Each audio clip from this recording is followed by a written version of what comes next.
1, 2, 3, 4.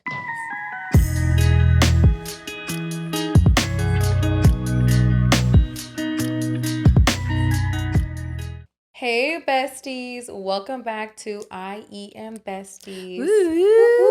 I am your host and the birthday girl. Shout out to That's me. Happy birthday. Isis. And I'm Steph. And I'm Vanessa. And today we moved. And if you're new, we don't normally sit like this, but we're going to start switching it up. Yeah. On Wednesdays, we wear pink, you know, and black. I'm hungover, so this is like a reflection of how I feel on the inside right now. But still looking good. So But still looks good. So basically, you look good. Thank you. Hey, but no, the spotlight's on them right now. Hey, she's like, whoa, Specifically, right. Isis, like, though. Oh, only if you insist. All right. So, yes, it is my birthday for everyone that's listening and wondering and that's looking at me like, why the fuck does she look like she just went to the Barbie Estreno, like, and didn't get the memo that shit came out like a year ago? Well, it's my birthday, you know, I'm 27, a part of the 27s club, but not that 27s club. Come when we get to 28. Yeah. I'm gonna be part. Nah, I'm just Yeah, kidding. whoa. Just kidding. No, she's not gonna do that. What have you been reflecting? Like, do you reflect around your birthday or no? Only on my birthday captions. Oh, makes sense. Only on I'm always like, okay, what could I say? Like, because I just feel like, you know, my birthday, when I look back, I'm not gonna lie, I have been thinking like, what are some things that I'm gonna take into like 27 that I didn't take into like other years? And I feel like I'm gonna take the same advice as last year. Which was what? Which was never take the advice of unhappy people. So, you know, Ooh, that's a good one. I'm going to do me and live my life as I want and how I, you know, choose to be. And I'm not going to live it based on the expectations of other people because I'm always going to fail them. True. Well, or exceed them because I'm, you know, I am that girl, but still. Do you feel weird like aging? Like, are you one of those people that doesn't want to age?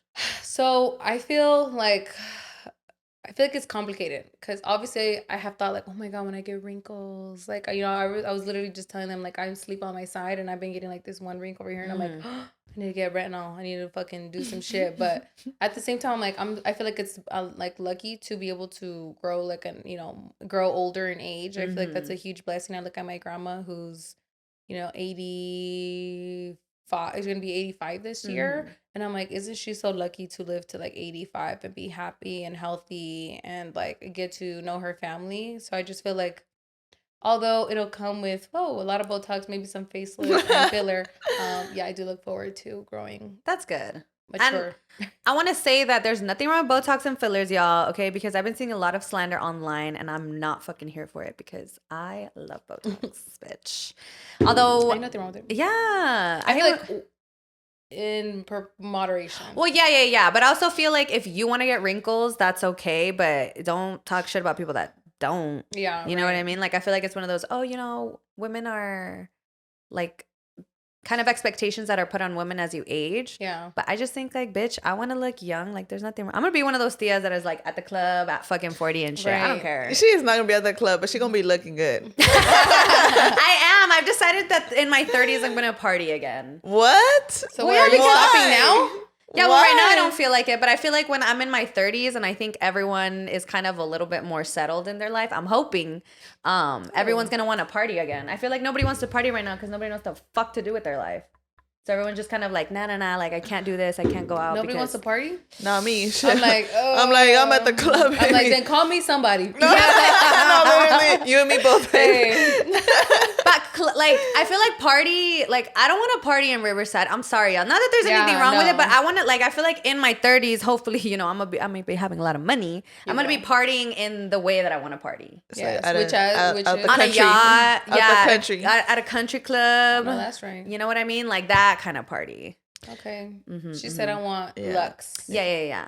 I want luxury parties. Like I want to go to Cancun. You're like, I don't want to just go to the club. I want to like take it out the club. And club out the club. Exactly. Okay. Club. Another bus, club. Party. Yes. Party. Hey, bus party. Yeah. Exactly. Hey, like I want to be partying like fucking that bitch inventing Anna, but not like her. I'm not gonna be scamming nobody. You guys watch that shit? I wish I had it in me to be a scammer. Dude. Oh, that scamming ass fucking yeah. Oh my gosh. European bitch. Hey, y'all see? It ain't just fucking Europeans be scamming too, and hundreds of thousands. She was fucking scamming like millions of dollars. She was just like, I'm rich, like mentally, and she was like, and it worked out. I think she went to prison. I don't remember, but she came out, and she's still like scamming. She's not scamming anymore, but like she's still living. Oh, I know Isn't she facing deportation? I know she's scamming just a little bit. Yeah. She probably learned how, like, Who's you know gonna what? believe her now? No, literally, I'll be like, bro, like, if I was her, I'd probably be like, okay, now I know what to do not to get caught. Like, maybe I shouldn't do this much. Maybe I should stick to like thousands, you know, maybe just like 5,000 this month. I saw her interview though, where they're asking her like if she feels remorse, and she was like, remorse for what? Like, why would I feel remorse? Iconic. I love her. I love her. That shit's funny. Shout out to her.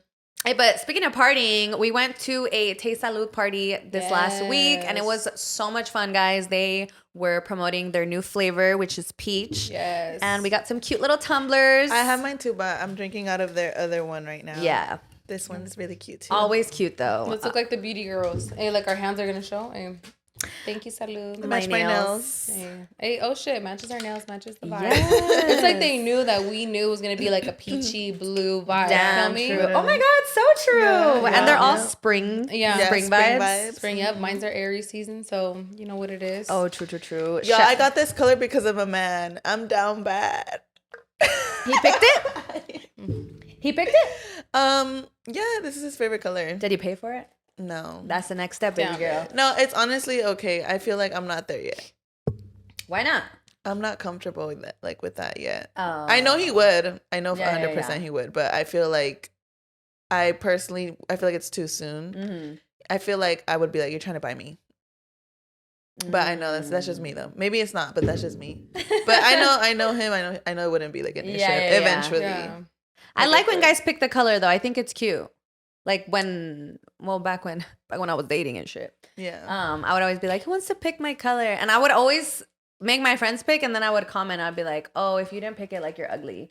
And nobody had ever even, like, it was never a guy. It was always like what my friends wanted. But I would like to like make men feel like ugly little boys. Right. You know what I mean, Jelly Bean? I do know what you mean. I just realized though, like with my ex, I never asked him.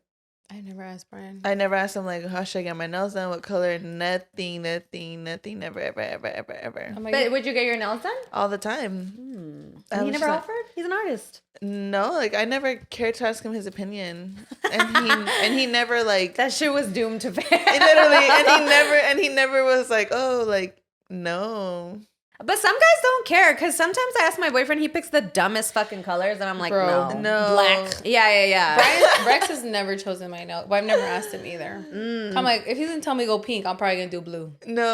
You know, so I feel like it's not gonna work out. No, and this man is like big on like nails. He likes nails, so he's always made it like a point to compliment my nails and like. Oh, I from the remember you telling me beginning. that. Yeah, so I guess this is just one of those things for him. I feel like I'm on a nail journey right now. Like I love really, these really like nails. having my nails. Yeah, guys, my set this week are so fucking cute. Shout out to my Gorge. nail artist. Her name's Sochi Nailed Me. She's the fucking best. So check her out. Cute. But for this episode, we decided to do a little bit something different. We did it once, me and Vanessa, and we decided to do it again with Isis. We let you guys ask us some questions, and we are gonna answer them here on the pod, so you guys could get to know us if you're new, and Isis if you're not new. That way, Isis, you guys could get a little more intel into her brain. So let's see what you guys asked. Maybe y'all bitches want to know. Let's see. Did you guys read through them? I did read through some. Damn, there's a lot. That's why one had submitted like some shit that was long. That's why I was like, can you all just DM us? Oh, you read the DMs too? I didn't open them because then if I open them, I was like, I'm gonna forget. Oh, okay. Yeah. Okay, I'm gonna start it off with the first question. Okay. It says advice. It has nothing to do with this. Great advice on how to get out of a mental crisis. Ooh, Dang, that's a good one. What does that mean? Like you're going, Like you're going through a mental breakdown. Like, what are some tips to get out of it, or maybe to Okay. work through it? Okay. I think if you're having, I feel like my biggest error was always isolating. I think definitely kind of going out and surrounding yourself with people that you care about helps. Because I really, really just shut everyone out when I was going through a crisis, and I'm trying really hard to not do that this time. So that would be my advice: to don't shut yourself out from the people that are willing to help you. That's me personally, what I would say. Personally, I don't think I've ever really been through like a mental breakdown, but I feel like my advice would be, I have gone through like mentals inside, but I feel like my advice, I think it's a good thing. You're already reaching out, so you're already looking for help. Also, girl, if you have insurance, get professional help. Oftentimes, I think sometimes we do look to our friends and community, and that's amazing. But if you're at a point where maybe you need something further, don't be afraid to use the crisis hotline. That's why you have professionals there. Don't be scared that you're not feeling okay and that you don't know what to do. If you do have people that you know and trust and they can give you that advice, I say definitely turn to them. But also look to professionals. Go outside. I feel like that's so underrated. Get some sun. Go outside, get some sun. Go on a hike. Even if you're in the quiet, and put like all the songs that you love and just like be in your room jamming out, singing it, or driving, cruising around, like do the things that are gonna uplift you, but also take like a second to, like go outside. I really do think that helps, Vanessa. I was gonna say that, go outside. That's a big one for me. Like being in the sun. Like there's been so many times where I feel like I'm going insane, and then I just go outside, get some fresh air in the sun, and I'm like, oh, cured. There's nothing wrong with me. Why was I tripping? Y'all, I know this is crazy, but this past weekend I put my butthole to the sun. Because I heard it's the best way to get vitamin D. And I was like, I'm going to try it out. Yeah. How? I was skinny dipping in the pool. Okay. I'm not even going for it. It was this morning. I was skinny dipping in the pool, and I was kind of leaning over, and I was like, I feel like if I just bent over and put my asshole to the sun, it just doesn't feel right. But since I'm like leaning over the pool, like I'm just gonna arch a little bit more and get some sunlight in there. But I only did it for like 10 seconds because no light, it feels fucking insane. So I decided to stop. You don't say. Yeah. But go ahead and give that a try too. Okay. I thought there was other people in the Airbnb with y'all. Yeah, but everybody left. Oh, okay. Yeah. So it was just y'all at that point. Yeah, it was just us too. Okay. Yeah. Imagine we're all doing it. It's me inside looking out the window like, oh, never mind. And you're looking at the wrong end. This might cue to leave. And she's like, Vanessa Cazarez. Okay, I'll read the next one. Okay, someone said you guys should answer calls like buenos for advice. Actually, we have been considering that. We've been thinking like some kind of Zoom format. Let us know what y'all think. Should we make this specific to our Patreon peeps? Oh no, or open it up. I don't know. We'll see. That's true. Okay, so there's instead of bueno, it's gonna be like aló. Mm-hmm. I'd be like besties. Okay, the next one's, should I move on from a guy I have been off and on with since 7th grade? He's 24. I'm 23 now. Girl, I feel like bitches need context. No, not in the nicest way. Say that. No, there's no way. There's no way on and off since 7th grade. Nah, baby girl, you gotta move on. I just feel like, okay, as someone who's been in a long relationship, I want to say the 3 pillars that your relationship should have. Number 1, respect. Number 2, comprehension. And number 3, trust. If your relationship after 12 years does not have those 3 things, I think you should consider other options. And if it's been on and off, if you guys break up like every other month, if it's pretty regular, I think that's indicative of like the end of the relationship. I feel like even once a year. That's what I'm saying. That's true. That's once a year's on a regular basis. Yeah, that's like it wasn't way like, too. Rex and I, we dated 4 years, broke up, and then we've been together since, But it's like, if you guys are coming to like breaking up every year, that's, you're holding on to something. I low-key know people that are like that. Stop wasting your time, girl. You're 23. This is your prime. If you're going to leave him, really do it. Do it now. I mean, it's like watching the same movie over and it has the same ending. Like, the ending's not going to change, babe. That's true. Sorry to say it that way, but, Okay. It says, what do you guys do for a living and what do you wish you would have done career-wise? I'm a mantenida right now. I used to have a food truck. And career-wise, I would love to have a restaurant, open up my own restaurant. Ooh. Or kind of like a little juice shop. That's my dream right now. That's what I'm working towards. So look out for that shit, y'all. Pray for me and send me good vibes. I can't wait to eat at your restaurant. I made birria this weekend for the first time. Wow. And it really motivated me to feel like if anyone's looking for a job, y'all, on the weekends, let me specify. If anyone has an uncle who's a taquero and is looking for a job on the weekends, hit me up. Or if your mom or grandma or tia or whoever the fuck can tortear, also hit me up. Oh, shit. There we go. You can go next. Oh, well, you guys know I work in politics. What's my dream job? That's your question, right? To work in politics for a nonprofit that serves young girls that will help get them an education. That's my dream job. I love it. I don't have a career, but I do. I'm going back to the university at the end of this year, but I do work for the Rialto Unified School District currently, and this podcast. Yeah. Oh, yes. We're podcasters. So. Like, if you didn't know. Just in case you're wondering. It says... I know that one was long. Do you want to read them? Here, how about you read them and we'll just... The part one? Yeah, that one's like 4. Oh, shit. Okay, I'll read. Go for it. What's y'all's take on not having a relationship with your mother-in-law? Would y'all invite her to your wedding despite... Well, that's already crazy. Despite her not liking me, I want to keep my man in mind, but also respect myself and not have people there that don't like me. My man is supportive of my decisions regarding his mom, but this is a tough one. Oof. I'm going to just tell you right now, I would still invite her because it's also your man's big day, and that is his mother at the end of the day, regardless of how she feels about you.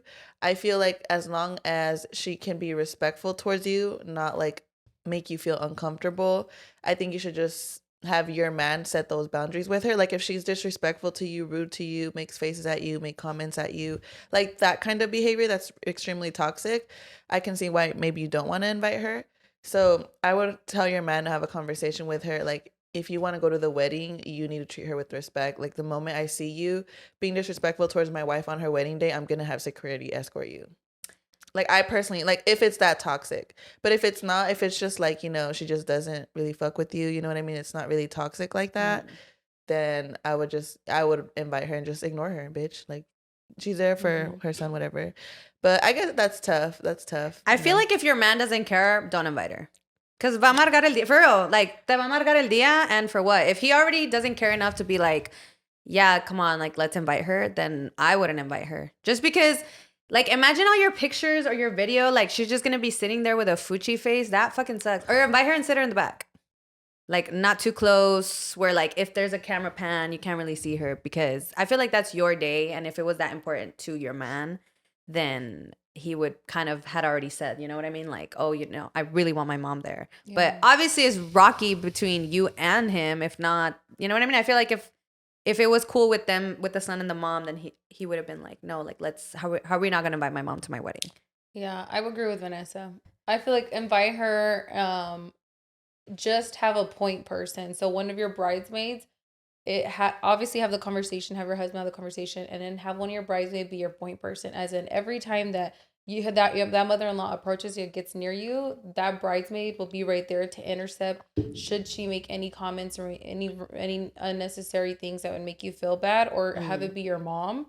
But yeah, I would just invite her. I think it's important. Obviously, if this is her son's first marriage, I think she should be there. But granted, take that with a grain of salt. I don't know what's the details of the relationship. Like, exactly. If she's been a bitch and horrible to you, I still think you should invite her. But have somebody there so that if she starts acting up, you could get snatched up. Words of City Girls. Me being a bitch, I'm like, no, don't invite her. I'm like, whoa. Dude, I just feel like I have seen... It didn't happen at my wedding. Well, not really. But I have seen at other people's weddings where somebody just... amarga la noche, and especially when it's someone so personal to the relationship, like you can't help but notice, so I'm always like, nah, fuck that. That's don't invite. If it's terrible like that, no, girl, there's obviously like a line, right? What do you guys see yourself? I'm assuming this is, where do you guys see yourself in 5 years? Love you all. Love you, bestie. Love you, bestie. 5 years, I'm gonna be 27.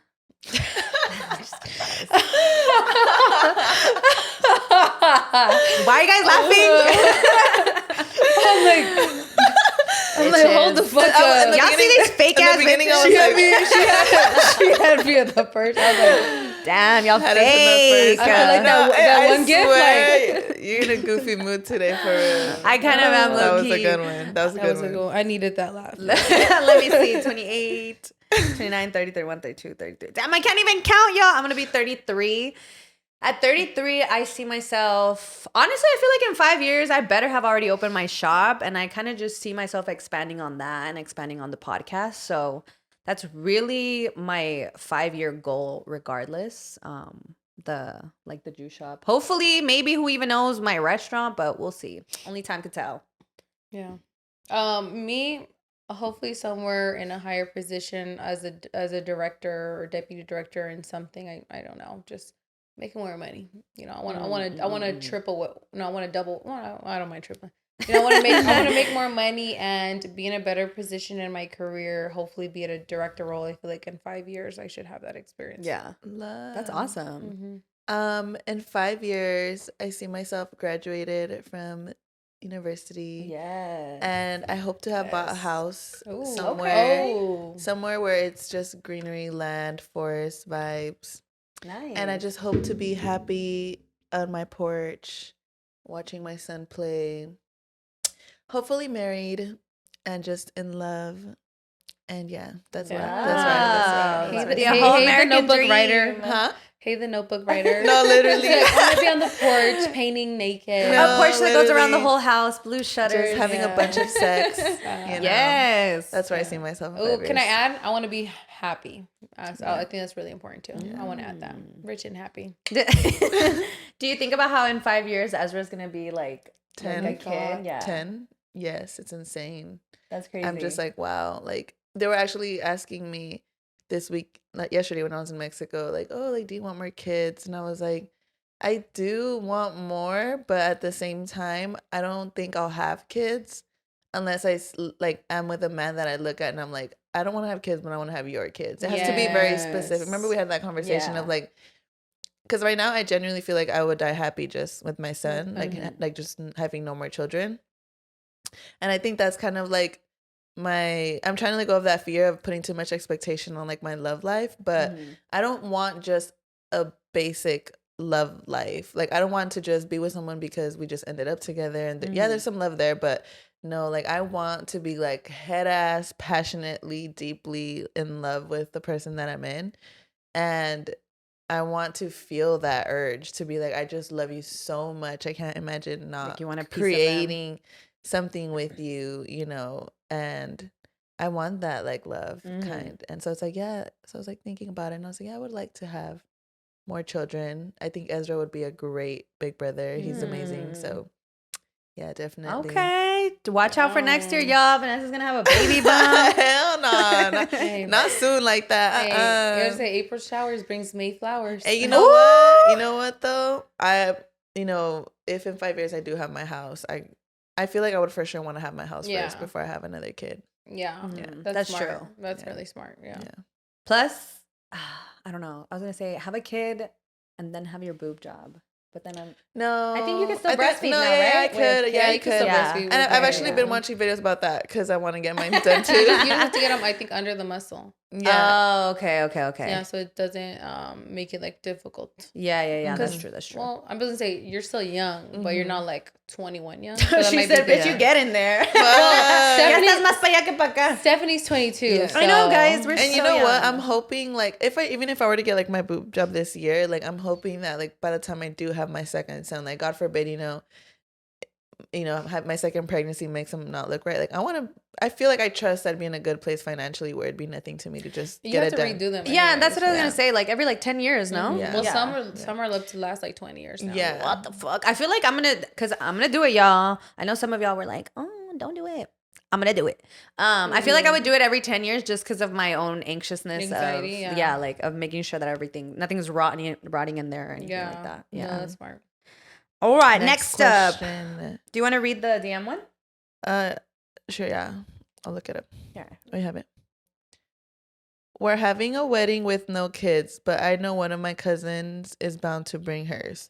Should I have security at the wedding? Make sure everyone complies with the rules. Yes. And I'm going to tell y'all why, because I I don't remember if I heard this story online or someone said it to me personally. But I think I heard no, I heard it online. It was this wedding planner who was planning a wedding, and it was like a no kids wedding, and one person brought his son. But like when wedding planners, I guess, kind of like plan the wedding according to no kids, they have more like glass and stuff like that around. And I guess this person brought her son, and she just started getting fucked up, didn't pay attention to the son, and I guess he had climbed over something and he fucking fell, and like glass shattered on him, and he fucking died. So I feel like it's important to remind everyone that it's unsafe to bring children to a no kids party because it's already accommodated to kids not being there. And he also said that staff and security and all those people, they're assuming there's not going to be any kids. So there's no, I guess really, they're not aware. Yeah, they're not keeping an eye out for kids or anything. So I think you should tell your cousin, like, girl, please don't bring your kids. Like, literally don't bring them. I don't know why the fuck they would. People don't respect. Or just send out a mass text beforehand. Be like, look, just want to reiterate that, you know, put all your cousins in a group chat. Like, this is a child-free wedding, and there will be security at the door to make sure that this is reinforced. And it's just for whatever reasons, and just so they know, like, you're not fucking around. Yeah. Especially like if they're that comfortable to bring. If you think that they're that comfortable that they'll bring their children to your wedding, then you should feel that comfortable to make sure to be able to send that message out beforehand to like make sure that they get it through their heads. And if they're giving you a hard time, lie. Say that you signed on a waiver that everyone attending the wedding would be 18 and over.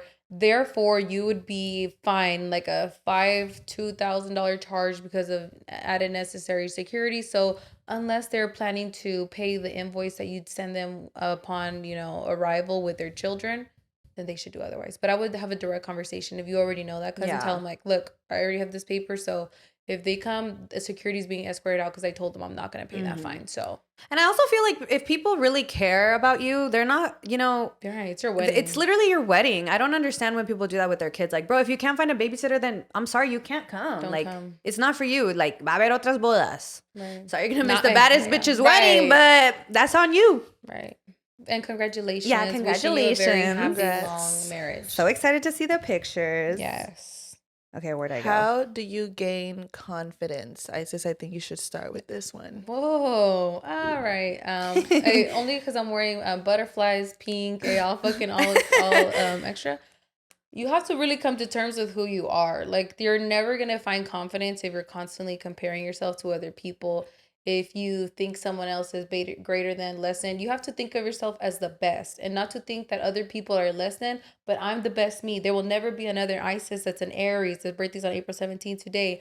Like me, there's just never going to be someone. There's never going to be someone like Stephanie. There's never going to be someone like Vanessa. And you just have to walk in that right. If you don't like your smile, you got to come to terms that that's it. If you have an extra few pounds, you can't be lying to yourself getting smaller jeans. Get jeans that fit you and are appropriate. Like, it's true. You have to get the things that make you feel comfortable and make you feel the best in. So the best way to gain confidence is to accept who you are, the good, the bad, the ugly, the pretty, everything. Like, because once you accept, I am fully this person, I'm deeply flawed. Whoa, don't let me say that out loud too much. But I know where those flaws come from, and I know where I can correct. But at the end of the day, I wake up and I'm like, every day I'm gonna give it my best shot. Maybe not every day, but again, coming to terms with who I am, because if I'm waiting or hoping someone's going to tell me, Isis, you're the best, you're the greatest, I might not hear it. Personally, I would do, but you might not hear it, you know? So you got to tell yourself that.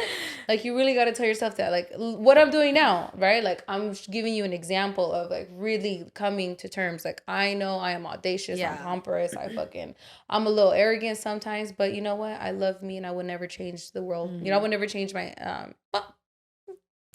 maybe not never, but I wouldn't change who I am. And I think who you are at your core. Right. Yeah. Because I was going to say that if you feel like you're not feeling your best and you can't sit down and see, okay, where am I lacking that? Like, what is holding me back from really gaining that confidence?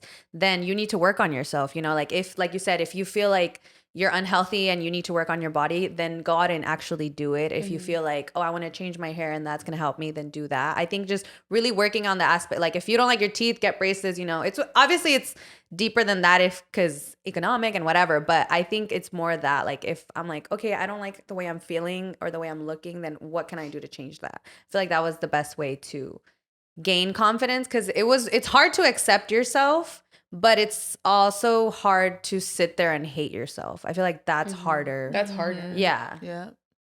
Vanessa? I actually don't have anything to say right now, but I agree with what you guys said. I would also I say, think you guys covered like good. Yeah, I would just also add, if people are telling you about yourself and they're telling you the things that you don't really like about yourself, like let's say you feel like, you know, maybe you have a few extra pounds and you're not comfortable and someone's like, ay, mija, estás un poquito gordita. You turn around and you fucking look at them and you tell them, you know what, well, no estoy gordita, estoy pasada de rica, thank you very much. You know, and you turn it around, like, don't, and also feel free to stop people in their tracks, because we are sponges. We do, you know, take in what other people give us, but again, come to terms. Weight does not define beauty. You know, teeth do not define beauty. Hair does not define beauty. Beauty is subjective. Some people are going to think you're the most beautiful thing. Some people are going to be like, this bitch is fucking ferocious. But you know what? When you look in the mirror, you better fucking love what you see. That part. No, really, because there's even like with the most famous, beautiful women, there's still people talking shit, trying to tear them down. They're this, they're that. Like, you're never going to please everyone, so you might as well only please yourself. Yeah. That part, I agree. Agree. Vanessa's like, I love me as me, period. She said it just comes natural. It just oozes out of my system. If you know, you know. No, when you look up the word confidence, it means a feeling of self-assurance arising from one's appreciation of one's own abilities or qualities. There we go. Nothing of this is physical. I want to say that, you know, because Ice has already said physical beauty is subjective. You could be the prettiest person to someone, ugliest person to the next. So it's really about accepting, loving yourself. And honestly, I think for me, confidence hasn't been coming from my looks. It's been coming from applying myself. Like, for example, I've been going to the gym and just showing up every day, having my workouts, feeling how healthier I am, how stronger I am, how mentally clearer I am, has made me feel more confident in just my day-to-day. Not relating to my looks. That's a plus, but it's not the number one thing that comes to my mind. Also, like when I'm trying new things, hard things, and I accomplish things, even just something as small as finishing a book, you know, like following through with what you're saying you're going to do is really big on building confidence. If you're a person that says to themselves all the time, I'm going to do this, I'm going to do that, and you don't follow through with it, you're not building confidence. You're enforcing to yourself that you're not worthy, you're not capable, and that lessens your confidence. So I say, if you're consider yourself that person that constantly says they're going to do things but doesn't, start small. Tell yourself, I'm going to do my bed, do your bed. I'm going to make breakfast. Like, start small, build up, and that will build confidence. And naturally, that confidence, once it builds, you will feel better about yourself. That'll pour into everything else, including like how you feel about yourself physically. I love that. Yeah. I love that. Oh, write that down. Would you rather lose all your teeth or all your fingers? That's crazy. None. How about that? All my teeth. All my teeth, I might get better. Anyways. Yeah, all my teeth, like literally I could get fake ones. No, literally, I agree. I literally just said this weekend, if I lose all my fingers, cut my whole arm off. Because that way I could get a full prosthetic. I'm sorry. That's just me. Respect to anyone who doesn't have fingers. No, yeah, I agree. I would rather, you know, it's so funny that you say that, because in my brain, when I first read this question, I was like, I would lose my fingers. There's no way I'm not going to have any teeth to eat some food. Like, got me fucked up. Like, nah. But you're right. I could get dentures. I get fake teeth. So yeah, like you said, probably nicer than the ones I have right now. God. Girl, you have really nice teeth. Thank you. Smile. Hey, and you about to get some dummy. That's fucking funny. That's your man. Oh my God. I did not get that. I'm a dummy. What is one thing you appreciate about each other? Who wants to go first? We're all like crickets. I'm Mom, what? The silence. I appreciate that you guys are getting better at texting me back. Now I'm playing. Thank you. I have been really working on it. I'm thankful that you're always on our ass, trying to keep us on check. I'm very thankful for that. And then I'm thankful that you have always given me such amazing advice when I really needed it. You're welcome. That was, take a shot. Hey, whoa. No, I was going to say I'm really thankful that you guys have been really welcoming to me, like both of you. Like you guys have really been really sweet, both welcoming. And I feel like that's really important, you know, to feel comfortable in a space. And not a lot of people do that. So I appreciate you guys both deep. Thank you. I appreciate, Isis, your authenticity to show up as yourself, because I feel like that's very inspiring to me, to just want to be like unapologetically me. Definitely. And I appreciate you, Stephanie, for really putting the work in to be the best version of yourself, because that's inspiring to me on the days where I'm like, no, like I don't want to do this shit, like. And then I think about you and my other friends who are like really, like, I've seen the work, I've seen like the changes, and I'm like, dude, like they could do it, I could do it, like I'm proud of you guys. Like, so yeah, that's what I appreciate about you guys. Thank you. Proud of you. Prada. Let's see. How to make a better relationship with my sister with a large age gap. She's 11 and I'm 22. I don't got a sister, so this is one of y'all. Oh my God, I love this question, because when I was 21, 2019, I had my sisters who were about that age as well. And at the time of my life, I was just in my own world, like just worried about my friends, partying, and, you know, I worked, I went to school. So I was just like, I had no intention of ever like kicking it with them or like hanging out with them. Like I would here and there, you know, I'd take them out to like get fast food and shit like that. But like I wouldn't like plan stuff for us to do or like spend time with them. And I regret it so much now, because they're my absolute like bestest friends in the world. They're older now. One's 19 and the other one is gonna turn 21 in December. And I'm 27. I'm gonna turn 27 for context. So and I constantly, like when we're laughing together or just spending time together, I think back onto when they were younger and how I was like mean to them. Not like really mean, like fucked up, but you know, I know. more like you're annoying me, like get out of here, you know, get out of my room. Or just like, you know, or just like how I wouldn't spend time with them, and like how I'd get home sometimes and I'd have nothing to do. And instead of telling my little sisters like, hey, like let's hang out, like let's do this, let's do that, I would hit up my friends. Or there'd be times where they wanted to do something and they'd ask me and I'd be like, no, you know, like just little things like that. And I like desperately wish that I could go back in time and change that, because like they've always been great, you know. I've just always been in my own world. So I would suggest to take her out, ask her what she likes, what her interests are, you know, what she's into, and do stuff together, you know, do whatever she likes. And then maybe you can take her along for whatever you like to do and then do them together. I think also, you know, ask her how she's feeling, you know, is anything she's struggling. I feel like 11, middle school is such like a tough stage. Oh my God. So, you know, like being there for her for whatever like emotional turmoil she might be going through, any concerns or worries or stresses, I think is a huge one too that I regret. Like I had no idea like how my sisters felt, you know, while they were in their middle school journey. Because again, I was always preoccupied with my life. So I definitely suggest, you know, just asking questions about her, you know, and supporting her in whatever, you know, choices she makes or endeavors she goes on. And yeah, I think that's my advice to you. Yeah, I love that advice. It's really good advice. I actually do have really large gaps. One of my sisters is 16 years older than me. One of my sisters is 7. The other 6. I would say because like that age, like middle school, like really validate her. And when you give her advice, like obviously 22, but the understanding that she's 11. And I also think include her in things that if you're going to go to the store, take her with you, and don't treat her any differently. Really respect her, you know, as a young little lady that she's becoming. And yeah, I agree. I just feel like spend time with her. Like if she's in your room, you know, let her borrow your shit. You know, let her use your makeup, let her watch you do your makeup. Like I feel like all the times that I spend with my sister, my family will go everywhere together all the time. Yeah. You know, but I did spend like 20 years with my other sister that's the closest to me that we did not get along.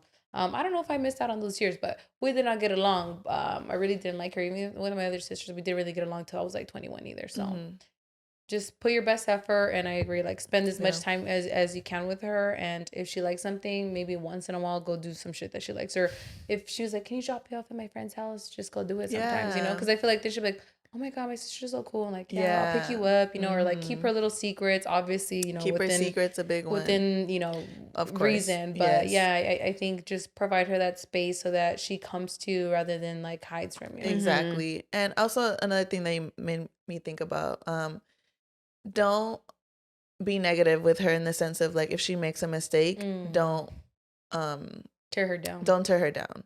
Like allow her to make mistakes, and if she does and you see it happen, don't call her names. Like don't be like, you're stupid, or how did you not fucking know that? Like don't be negative towards her. Like, you know, if you feel like there's something that she needed to know, like make her like feel first like, dude, it's okay, like mistakes happen, and then maybe have a conversation with her about how she can do better next time.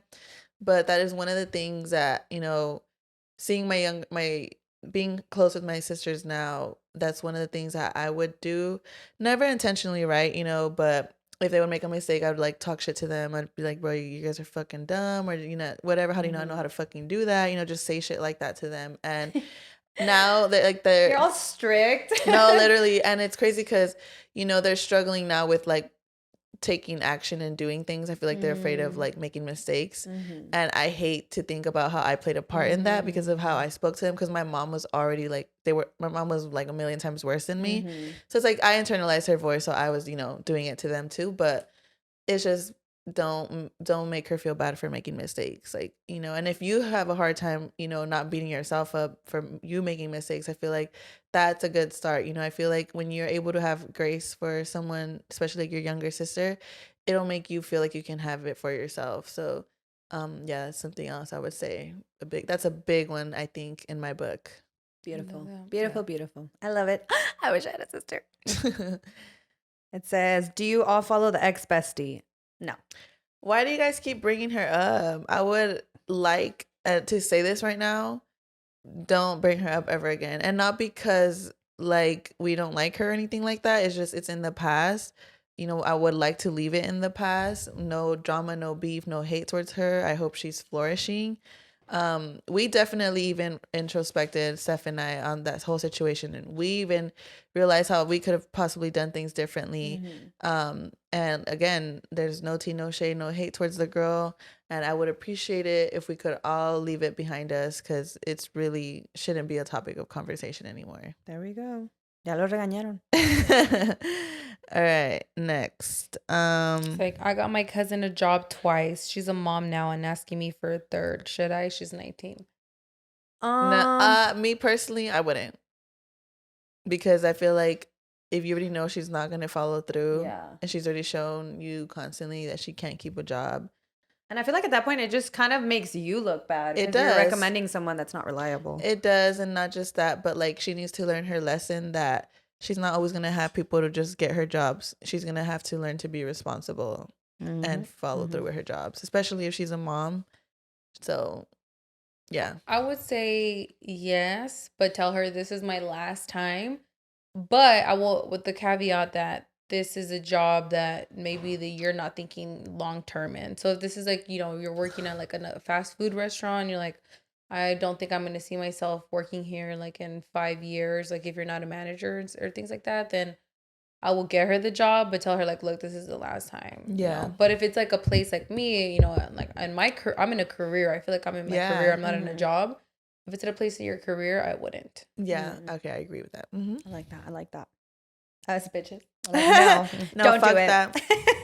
But I also understand though, because you can't keep fucking playing with me either. Yeah. I think it's more that, because I feel like I've known people where someone's helped them out and les quedan mal, and like you still like look like the bad one when you're like, you know what, I'm done with this. And it's like, wow, dude, I really need your help. Yeah. Oh, and I would say too, if she does ask for help and begs and pleads, just say you did try to help her out and it didn't work out. Or that you could do that too. Just be like, I did ask and they couldn't. I'm sorry. Oh. If you really just feel like you don't want to. Yeah, deal with it. Go through the trouble. What's your guys' makeup skincare routine? Well, I mean, it's a little long to say it on here, but I don't really do much of my skincare. I have been washing my face daily, every day, taking off my makeup. Good. But I just do serum, moisturizer, and eye cream. and then occasionally like what's that shit? Lip scrub? The BHA Like fucking exfoliating? toner Exfoliator? bullshit thing. Yeah. I'll do that one like twice a week because apparently my esthetician said that if you do it every day, I didn't know this, it dries your skin out. Yeah. Yeah. I just do my cleanser. I have a serum, my moisturizer, and that's it. Nothing crazy. Well, I have a episode. I have a video that I'm hoping to post on Patreon. I don't know when, but I double cleanse. I'll do an oil cleanse, then I'll do like a foaming cleanse, then I'll put on a toner, then I'll put on an essence, then I'll put on like a hyaluronic serum, and then like another serum, and then like a skin softening thing from this brand, and then I'll do a moisturizer, and then if I want to hold all that in, that's like when I'm doing something deep. To be honest, I don't do this every day. Like But that sounds delicious. Lately, I've been really lazy. I'm not gonna lie. I'm like just been maybe a moisture. Even that, my skin's really dry because I don't do that. And then lastly, then I'll put CeraVe. I don't know how to say that. CeraVe ointment all the way on top because it's a occlusive, so it'll contain all the moisture in your face. So all the things that you put on, it'll stay. You'll wake up, your face is feeling like nice, rejuvenated, really hydrated. So yeah. And that's how you get that flawless porcelain skin over there. And thanks to jeans. Yeah, I feel like that plays too. I also want to say I copied the TikTok trend of Nivea with vitamin E. Like they squeeze. Oh yeah, how was it? Fucking amazing. Oh my god, good, because I was gonna do it. No, amazing, Okay, amazing. The only thing that's annoying is I don't know if you guys could probably find like a vitamin E oil because popping the little pills is kind of annoying because you have to have like a sharp object and sometimes they pop on me. But I will say it is a fucking game changer. Like it has made my skin very, very hydrated. And it looks good. Thank you. So I'm gonna try it for sure. Yeah. Okay, it says I cheated. Flirtatious messages with a previous friends with benefits. My relationship was in a tough spot. Any advice on how to fix this? What do I do? That's all though. Just messages. I feel like I need some fucking context. She said that's it. It was just flirtatious messages with an old friends with benefits. Her relationship was in a tough spot at the time. She said, how do I fix it? The only thing I need to know that I wish I would know is if he knows. That's it. That's the only thing I would know. He is in her partner? He has in her I think partner. she's asking like, should she tell him? Oh. I would not. Remember when we said shut the fuck up? Shut the fuck up, yeah. If you're not going to cheat anymore and it was just a one time, like you just had a lapse in judgment and it was just messages and it made you realize like you really love your partner and you fucked up and you felt incredibly guilty and you're never going to do it again, just fucking take it to the grave. But if he does know, then I really think it depends on your partner and what you're willing to do to kind of gain that trust back. If they even want to even be with you. Exactly. Yeah. Yeah. Tough spot, girl. How'd you get caught? Let us know. If he's done you wrong, don't fucking tell him. And this is just for insurance. And I also feel like I question why you were messaging your old friends with benefits, because I feel like a person that's in a healthy, amazing relationship that's like legit, that would not happen. So ask yourself too why you did that. You did say they were in a tough spot, but again, we need more context than that. Yeah, like, I don't know. Yeah, I do. I just feel too, maybe then this should alert you to bring up the conversation to your partner. Like, you know what? I've been liking intimacy, or I've seen that we've been having a problem. It's made me feel like, it's made me want to look elsewhere. I don't want to do that until I want to have this conversation. Yeah. The preventative measures. I want to work on our relationship. Mm-hmm. But have a conversation. And if he's a healthy man, he would understand that. But if he's toxic, he's gonna immediately off the bat be like, "What the fuck? What do you mean you want to look for that elsewhere?" And that should be your first red flag. Because if he's not trying to see you as a teammate and like try to find a resolution together, he's like trying to like turn it against you and not validate your feelings. Then that's also like really bad. Mm-hmm. But shut the fuck up. But shut the fuck up if he doesn't know. Traits or skills from your other co-host you wish you had? Ooh. I wish I had Isis fashion sense, and I wish I had Steph's nothing. No. It's because this isn't a trait or a skill, so it doesn't count. Oh, what were you gonna say? The ability to not work, so I could go to the gym every day. Yeah. That's not a trait or a skill. I wish she cooks good. So I would like to have her sazon. Mine's different, but I like hers too. So I wish I had hers. Yeah, low-key, I can cook really good. Yeah. Let me think. Oh my God, I thought that was vibrating. All right, I know mine. I would like to have your like determination. I fucking love how you really do work out. go to the gym, like, fuck it, I'm gonna do a fucking marathon. I'm gonna do the marathon, and like you really did it. I feel like follows through. I feel like I lack that. I lack like discipline. I lack the discipline when it comes to working out. Yeah, well, there's other things too. But I can't put the hot but there's things you are disciplined in. Yeah, that's what I was only because my job pays me to do it. But still, fuck it. Yeah. There's people that can't hold a job. Yeah. Well, whoa. If that is you, that was for you. What were you gonna say? Something? No, go for it. I was gonna say for Vanessa, I really love like your what? No, sorry. What? Now we're getting shy. Hey, she's not blushing. She's like, stop. I'm like, bro, just stop. Let kiss like, me. The little just Michael, say that. I'm too far. Catch it. No, I really wish I could have like your calm. Like I feel like you really do know how to bring like a calmness to people. Like I feel like that's a really special trait, you know, to be able to have people like again feel like it's that nurture thing, you know, that you have like but to make people feel like at peace and like comfortable. Like I really love that. I feel like that's a big skill. Thank you. That makes me want to cry. Appreciate it. Quiere llorar. Fuck it. Let's take a shot. Okay, let's do it. Let's take it. Let's take a quick break. Is there another shot glass? This is Ice's birthday episode, you guys. So we are going to take a birthday shot for her. I'm gonna go grab more. There's just one. There's just one. I'll go grab the other one. All right, y'all. We got our shot. Wait, before we take our shot. Wait, what was it? A skill I would like to have is I would like to be disciplined in the sense that ISIS has, that I would love to be able to find my career path and really dedicate myself to it. I think it's really beautiful that you're doing what you love. So I love that. And a skill that I would like to have, first of all, she reads mega fast. I would love to have that skill. Damn. But also, I would love to have the skill of just kind of being able to talk to whoever, whenever.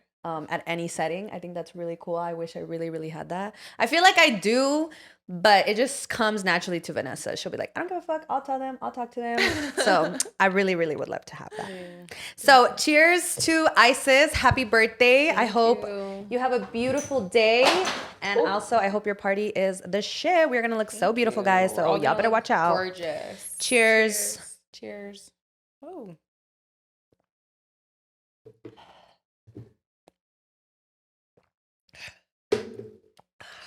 That was really not that bad.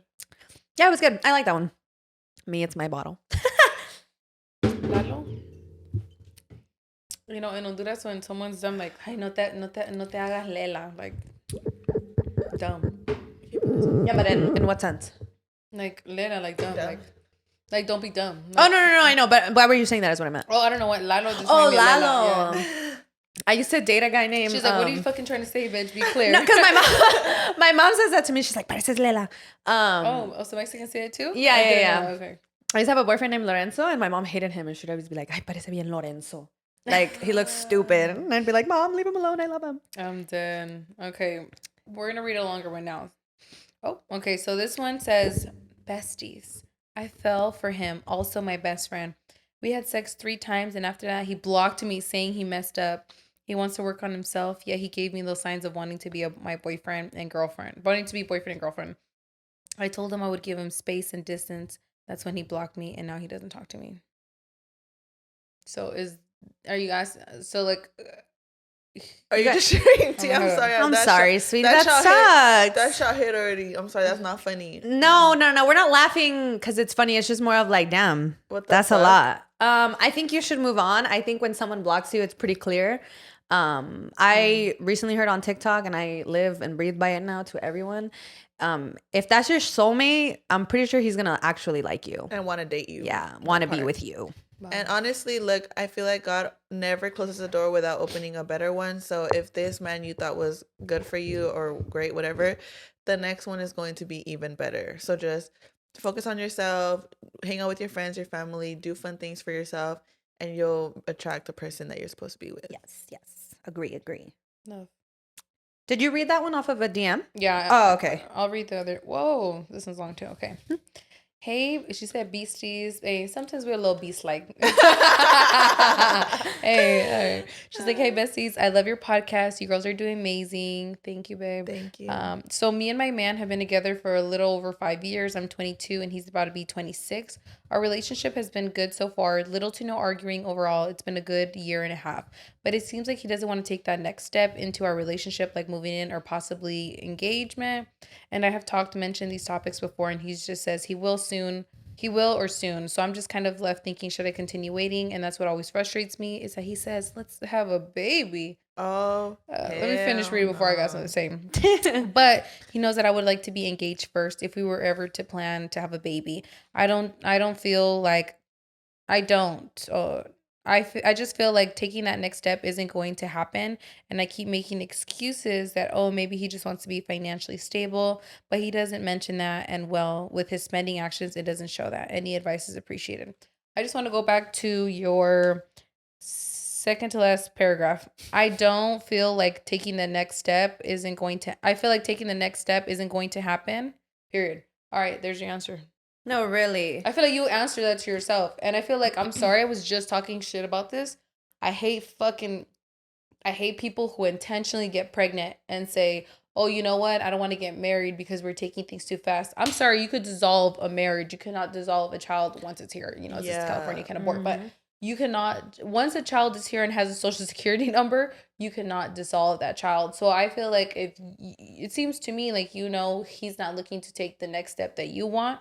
So you're 22, he's 26, he's older than you, he doesn't really want to do that. Maybe it could be later. I know for me personally, I didn't want to get married so young. Like, I would have not chose that. But if that's what you want, and you already feel like this person's not going to give it to you, but wants to put a baby in you, but you're not worth being a wife, that says a lot to me. That part. 100%. I think he wants you to be committed, because at that point, you know, he can walk out whenever he wants. Exactly. That baby's yours no matter what. Yep. So he wants you to be committed, but he doesn't want to be committed enough. Exactly. So I think you're very young, and I think you have been in a very long relationship. So I think, all you know. Yeah, I think it's the perfect moment to be really, really analyze if this is the person that you want to be with long term, because 26, I hate to say it, but it's still really young. It is. And especially with men, you know, they don't always mature the fastest. So what you want right now could be what he wants when he's like 28, 30. Yeah. So really think about that before you give up all your 20s for someone that's not willing to give up something for you. And I genuinely, if there was one thing I could change about the world when it comes to dating and women dating, is that, or relationships in general, is like, for instance, you know, this girl, she's been with this guy for what, 6 years? 5 years. Yeah. And, you know, it, for the most part, it's a good relationship, but their values aren't aligned. I wish women were better at just walking away. Yeah. Just because it's a good relationship doesn't mean it's the one for you. And I wish it would be more normalized for women to be like, you know what, like, yeah, this is a good guy, but he's just not the guy for me. Like, there's more things that I want for myself, and I know I can find that out there. And I wish women had that, where it's like, be able to hold those two feelings of like, yes, I care and love for this person, but I also care and love for myself. I want more for myself, and I deserve that. And that's what I just wish women had more of that in them, where it's like, okay, I'm going to walk away from this, but I trust and I know that I'm going to find someone that better fits my needs and aligns with my values and, you know, your circumstances, you know, what you want for yourself. And I think it's important too to remember that I feel like women have the assumption that if I get pregnant, he has to mature, because now we're going to be parents. And it's like, no, if he wasn't mature before, there's really nothing nothing's happening in his body that's going to change his mind. And you know what's crazy? because I was just talking about someone with this, because she was saying that when she was with her boyfriend, you know, recently married, I guess, that he had a friend who was a dog, like would always cheat on his partner, always, you know, whatever. But the moment she got pregnant, he stopped. He actually did like a 180. He was like, okay, this is the mother of my child now. Like, I need to grow up. And he stopped cheating. And, you know, he did what he had to do was he a good partner? I don't know. But he stopped cheating. He was like, okay, this is the mother of my kid, whatever. And she said how, you know, she had a baby with her partner and he stayed ain't shit for like forever. And they've already had more kids than that first one. Damn. So it's like, he just stayed ain't shit. And it's like, I'm not here to say like, oh yeah, having a baby's gonna fix everything. I will say there are select few cases, like I'm talking about 1%. Like negative, not even 1%. I'm talking about like 0.5 maybe, if that, you know. So it's like, but for the most part, if your partner is already showing you now that he is not shit, especially like maybe he wants you, but like you said, he wants you to have a fucking baby, but he can't wife you up. Like, that's not a good start. Like, that's no. And what does it say about you? Like, you have no character. Like, and I'm sorry, someone has to say it bluntly, but you have no character if you're willing to give him a baby before he's willing to compromise and give you something. Again, a marriage could be dissolved. Once a child has a social security number, unless you're going to jail, there's no other way to get rid of it. So, and it doesn't matter that they'll be a good parent. They need to be a good partner if you're looking to be in a relationship. And I feel like that is the biggest indicator to me personally, now that I am a mother and I see how, the work it takes to be a good parent. And not just, it's very rewarding, of course. It's I love it. I wouldn't change my son for the world, but it is exhausting on all levels, physical, mental, emotional. It's hard work. You're raising a person, a human being. They are looking at your behavior, how you carry yourself, how you speak. It's a lot of responsibility, and you need a solid unit. You need to be with a man that is going to support you in every aspect and take shit off your plate and not just expect you to do everything. And I feel like if he is not willing to commit to you now and show you, hey, I am willing to commit to you for life. Like, I'm not going to leave your side. We're going to be through thick and thin together. A child is only going to drive a wedge between you guys. That's how I see it. Like, I don't think that a child will bring you guys together. I think that's a big misconception people have. Like, let's have a kid to like fucking, fix this, or to like just, I don't know, just to fucking have one. And then people have one and they're like, oh shit, I didn't think it was going to be like this, you know? So it's like, I don't think, and I'm telling you this as a mother, it's because you're 22 and you're young. Please don't have a kid. Don't let him talk you into having a kid. Yeah. Don't let him do that, especially if it's not something you want.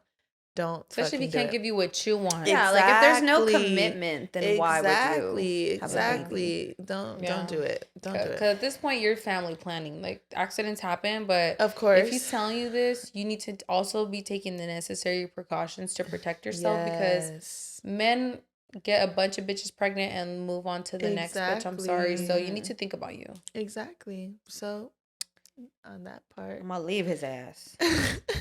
That's our answer for everything. Leave him. I'm sorry. My answer will always be leave him. Dude, it's so funny because I saw this. I don't know if I told you ISIS, but it was like a TikTok, and I sent my aunt, and it was like constantly looking for the one wrong thing he does so I could leave him, because the 400 chances I had, I gave them all to my ex.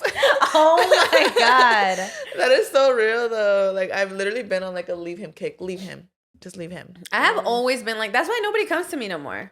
Because literally all I'm going to say is leave your man. And because I think people sometimes take it in as like, well, you can't leave someone for any little thing. But I feel like when you're at a point where you're willing to kind of be like, oh, it's really not working out, it's because it's been more than one thing. Yeah, of course. Like, it's never just one thing. The straw that broke the camel's back. Yeah, like you say one thing and then you're like, but also this and that. And then I'm like, and then there's really nothing I could say. But I have one person who told me, like, they would come to me for advice and I would always say, leave him. This is not the man for you. This is not the man for you. And they finally told me, I'm never going to leave this man. And I literally was like, then don't come to me anymore. I'm sorry. Damn. Yeah. I don't know. I wouldn't be that friend. I feel like I do be listening to my friends' bullshit. Because I just feel like, I mean, you're still going to be my homegirl. You could be a dumb bitch to him, but as long as you're not doing something to me, it's just more of like, don't come to me with looking for advice. But I feel that's so funny. You're literally saying something I was literally thinking as I was trying to look for a calzón. I was like, when people come and vent, they will tell you when they really want your opinion. Yeah. Because think about it. How many times you're like, dude, I just want to, my man's got on my fucking nerves. He's doing this and that.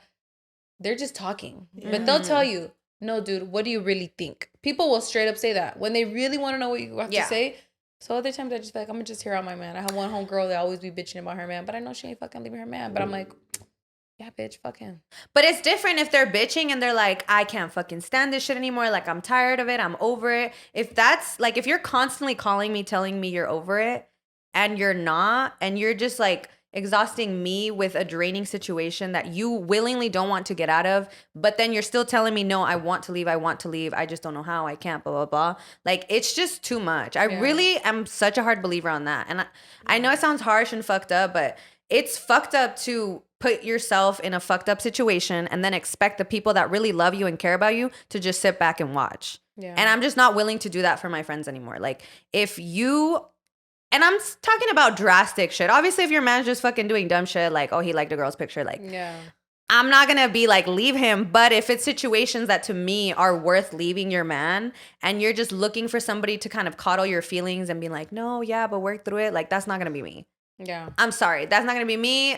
I'm just not the friend to come to for that. You can vent, but at the end of the day, I'm always going to be like, what are you looking for? Like, yeah. do you want me to, like you said, like, do you want me to tell you advice or am I just hearing you out? Now I ask this person ahead of time. Yeah. Yeah. Because I'm sorry. Most of the time, your man ain't shit. I'm gonna just say that. Me being a man hater. Okay. I had just said, I was like, damn, like I haven't talked shit about men in a while. Yeah, well, today was there we go. Let's see. We had one more long one in our DM. Let me see. Okay. Hey, besties. I just want to say I love how y'all can keep a conversation going. Hey, yeah. We speak Japanese. Y'all are also yes, thank you. Y'all are also knowledgeable and so driven. Sometimes I find it hard to feel confident in conversations like you all because of past times people have shut me down or people talk over me. How do you girlies do it? I want to find that confidence too, where I can chime in conversations as well as have a fluid conversation. Love you all. And thank you for getting me through grad school. Congratulations on getting through grad school. You look Latina. Only 6% of Latinas have their master's degree. So I really want to commend you to that. I think it's really important to help try to increase that statistic. I would love to do that, but whoa, I do not have $100,000 for grad school, but congratulations to you. And she said, shout out to me. Shout out to my fellow Aries queen. It's our season, girl. Happy birthday to us. I know that's right. I do want to give advice here because I do work in politics. There's been a lot of times where I have spoken to people and they quite literally do ignore me and pretend I have not been there. You need to put on a smile and you need to be comfortable with the uncomfortable. If they're speaking over you, let them speak. Once they have an opportunity where there's a pause, you jump in and be like, oh, as I was saying, you know, and keep on speaking. If someone keep on speaking. If someone interrupts you, like if you're talking, you keep on fucking speaking. Like you speak louder and you keep speaking clearly. And then you can turn and look and be like, yeah, what I was thinking was exactly just what you were saying as you mentioned, but I wanted to preface, you know, my point, my perspective, my point of view. It's really important, you know, give them the space if they're not giving the space. But when there's an opportunity to jump in, be loud, be clear, and be direct. Look at the motherfuckers trying to ignore you. Like, yeah, bitch, I'm speaking. Us the other day, all talking over each other. Yeah. But we are Latinas, and I feel like in a Latina household, we have the tendency of whoever's loudest gets the word. Yeah. So, but I feel like we've gotten a lot better at it. Yeah. And also, I think it's depending who you're speaking to and who you're kind of trying to direct to, because I feel like now we're more of like, oh, what were you saying? Or, oh, do you want to go? I really do appreciate that we have been doing that. But I can't even say, I feel like this is all you, because I feel like I'm confident here. And if we brought in people, I would still be comfortable enough to talk about it here. But like I was telling you the other day, like just in a crowded space, I really lack that kind of initiative to start conversations. Mm-hmm. Yeah. I've noticed that the people that talk over me, not that if it's something that I really want to get my point across, like I'll get it across. I'll let them, like you said, let them finish talking. And then once you find like a space, like, you know, go in and like finish your thought or whatever. But like 7 times out of 10, once they interrupt me or they're talking over me and I'm just like quiet listening, I realize that this is a person I don't want to talk to. Mm-hmm. I understand if it's different for you, like a work setting, right? Yeah. But on anything that's not work, I'm like, oh, I actually don't give a fuck to finish this conversation with you. So I don't even care to like get my point across because you're not even worth it. To walk away? Walk away. Yeah. That's smart. No. And that's sending a message too. Bye. Yeah. That's what I would say. Find if it's not work related. Tell her boss. Bye. I'm leaving early.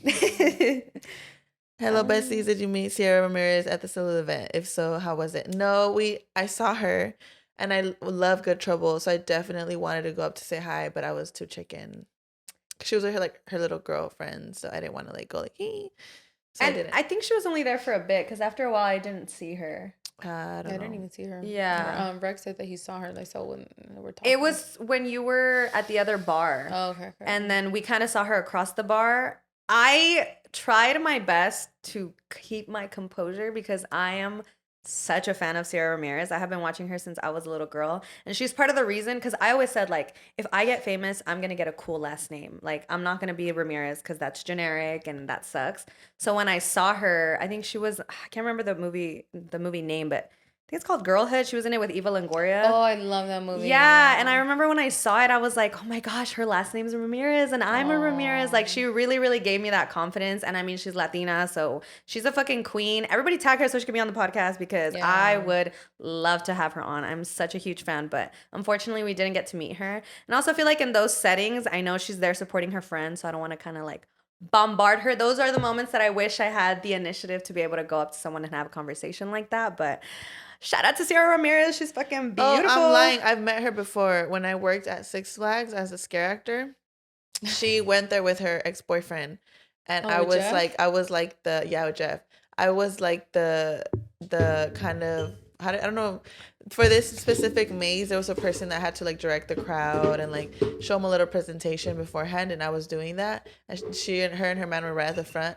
And once there was like a little pause, I was like, I love you from, I forgot what I told her from what she was at the time. I think it might have been Foster's or some shit like that. Mm-hmm. And, or maybe it was like the first season of Good Trouble, actually. Like, I don't even fucking remember. But it was, I remember I liked watching her on screen. And I told her, I was like, and she was really sweet. She was like, oh, thank you. I really appreciate it. So like, I did like, so I do get good vibes from her. Like, she would be a sweetie pie. She looks really sweet. Yeah, she really does. I love you. Did you guys think the pod was going to be as big as it was after the first 3 episodes? No. No. Go for it. I honestly thought this was just gonna be for funsies. Like, I knew I and Friends was doing really good, and not that I didn't. I guess it didn't cross my mind. I came into this as like, oh, like I like to yap, so I'm gonna just sit here and yap with my friends and like talk, and that's it. I didn't really think of it anything else, and I love that because I feel like if it did well, so awesome. But I feel like if it wouldn't have, I wouldn't have been disappointed because I never thought of it as like I want it to be big or you know what I mean. So I didn't really think about it because I had never listened to podcasts prior, but I liked the idea of sitting down and just talking. And I always wanted to be on the radio, so I was like, oh my gosh. So when it did kind of blow up, I was very taken aback. But I don't think I ever really thought it was going to be what it is now. Because now I feel like there's expectation. And at the time, it was just more of like, it was my first creative endeavor ever. I had never done like anything else in the sense where like I'm really putting energy towards something. Your business, like when you opened it up, I feel like that's yes. Huge. Yeah, but that has a different feeling to it. I don't know how to explain it. Like this was just more creative endeavor in the sense where like I'm just here to have fun. Thing. Got right. It. Okay. Yeah. Like I Not didn't think ever that we were gonna make money off of it. Like it was just something where I'm like, oh cool, like I'm part of an activity and I get to be on camera and I'm having a lot of fun. My truck was just more, I guess that one was kind of the same too because I really took a creative aspect to it that I feel like is what blew it up. But again, I was doing it with a little bit more intention. This was just more of like I'm having fun. Yeah. And then now that we have ISIS on, it can only get bigger. So y'all better wait in a year or half year or by the end of this year, bitch. Have you ever dated a guy your friend dated first? Eesh. No. I'm laughing because someone did it to me, but I haven't done that to anyone. I did it in middle school, and I did it to an acquaintance. Oh. No, usually my friends would have dated my boyfriends, but that was in middle school. Ooh. That was in middle school, yeah. I actually had one friend who, every guy that I liked, she would always date him. Oh, hell no. That's not your friend, babe. I hope you don't have, like... No, actually, we became really cool, like, years later. It was like middle school shit, you know? No. But I wouldn't trust her. I always she took sorry. No, trust her? One time she took pics like with his fucking hand, posted them on MySpace after I told her I really liked them. And she put like her name and his last name. On her profile? Damn. I was really hurt. I was like, damn. And you still befriended her? Like years later, yeah. But you trust her? I feel like I would not be able to trust her. She was like my going out homegirl, you know. I always knew she was like kind of like boy crazy though. So, but at that point I was like in a relationship, so I'm like, wait. Oh, you don't care. You're not gonna take my man. You feel me? Like my man is my man.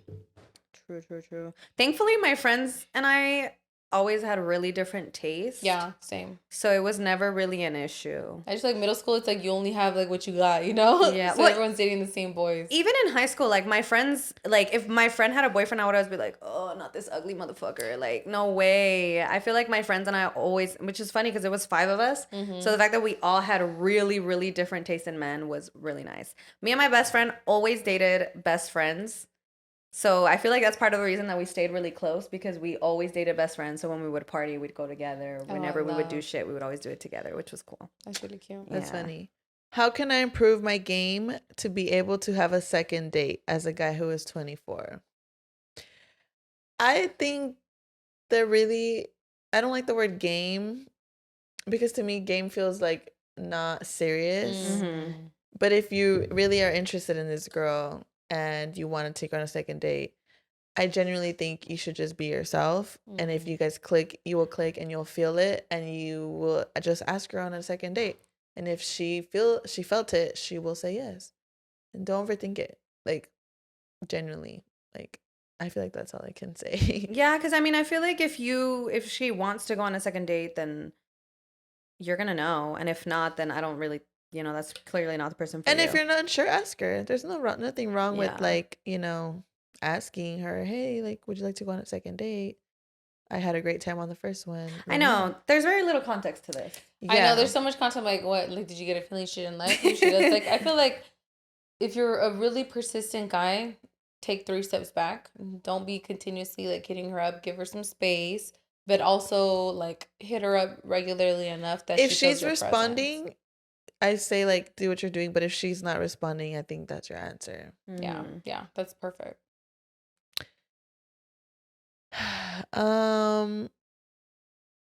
Advice on learning to be content by yourself. I said you're like, I haven't been by myself in a minute. Well, I'm very comfortable with like I feel like alone time. Yeah, I feel like despite that I have been in like a really long relationship, I think I would be okay with being alone. Like, I could see that.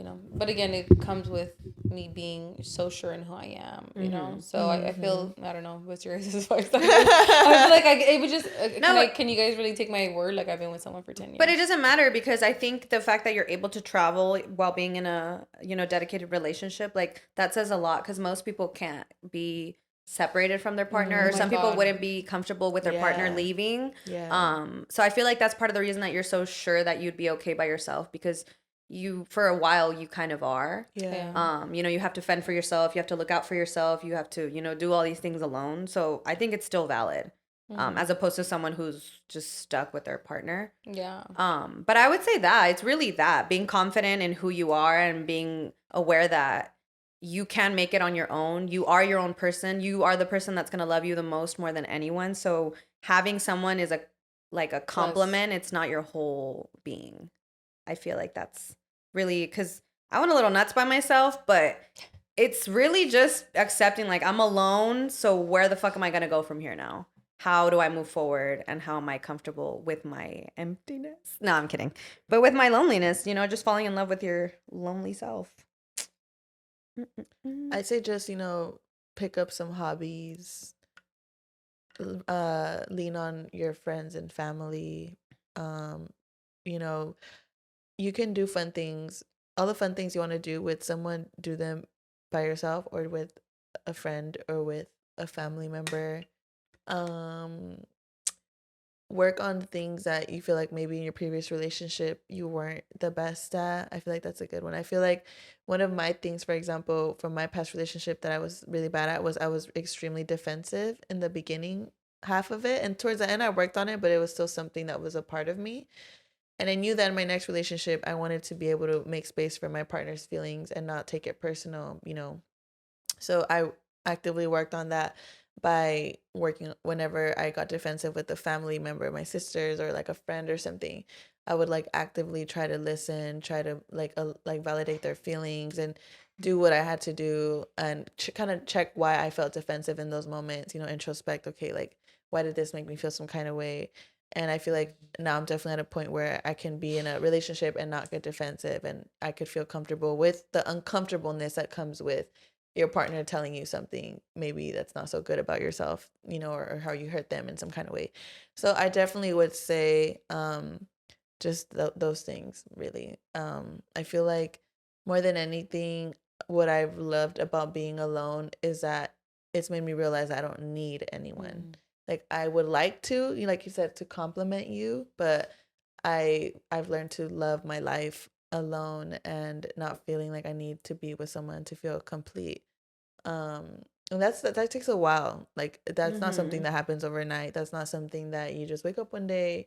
No, and that's not something that you can just tell yourself, and like, you have to actively like do the work to get there. It took me years to get there, so I was pretty boy crazy. So um kind of entering my boy crazy era again, but in a healthier way, where it's like I would like a partner now because I feel like I've been alone for a minute, um but with all the work that I did like while I was in my single era, for sure. Yeah, I just want to add to find fulfillment in like the people that you love, your friends, your Yeah. family, and like I think, I have Yeah. one of my sisters, she's been single for a long time, and I feel like she's constantly around people who love her, and I think, that makes her feel like, well, a man, like you said, will be Yeah. a compliment or a plus, like, but it's Yeah. not indicative of like her happiness. Exactly. There's 100%. people who are in relationships are miserable, so That part. Mm-hmm. A lot of people, reiterating that, a lot of people are in relationships unhappy, marriages unhappy.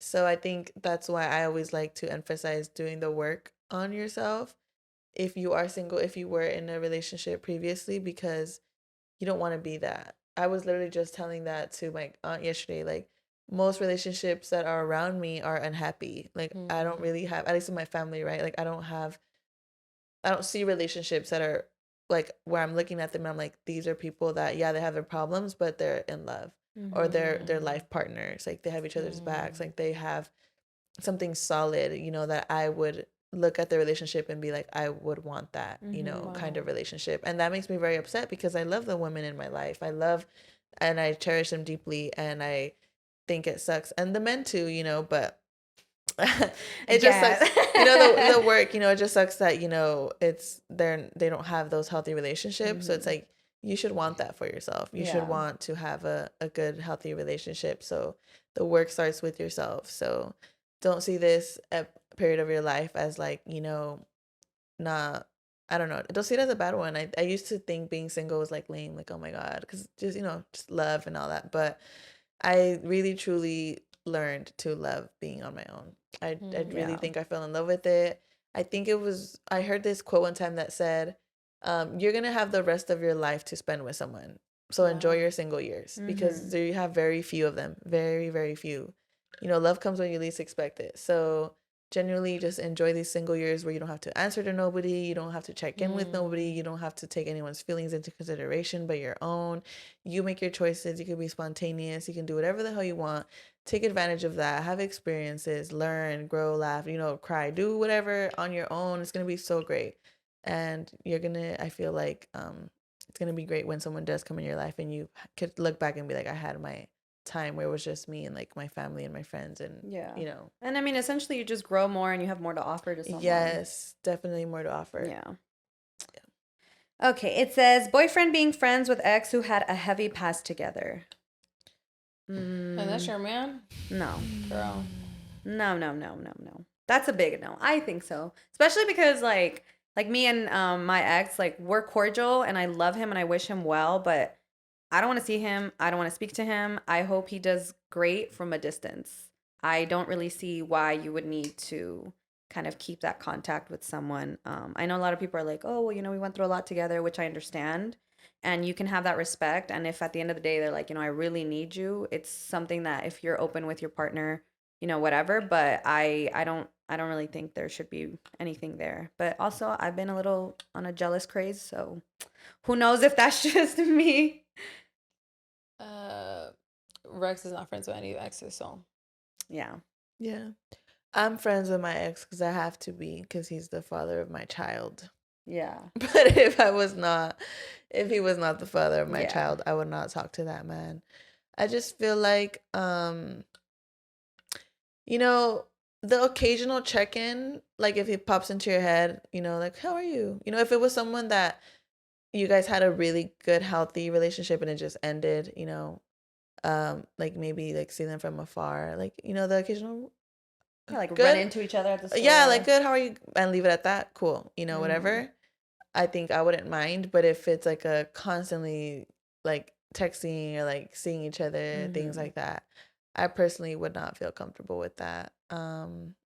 That's just me though. I've heard that there's some people out there that can, but I just wouldn't trust it because I just feel like if that's someone you like fucked with at one point, felt really deep love with at one point, like who's to say that like if we're starting to have problems and you're venting that person, like it's not gonna rekindle something. You know what I mean? Like I don't know. It just feels like what's that quote you were saying about how it's easier to just remove yourself from temptation than to like tempt yourself with it because it's easier to fall into the temptation. So I personally would not Be want. okay with that. And I think to add, at the end of the day, you both have to be comfortable with the decisions that you make. So Exactly. if you're asking us, really you're letting You're yourself not uncomfortable. know. Yeah. You're uncomfortable with it, so it's something that your partner should respect. Yeah. And if he doesn't respect that, then you need to find someone who will respect that. Because why is he Literally. valuing his ex-girlfriend over you? That part. Is she still popping her pussy for him? That part.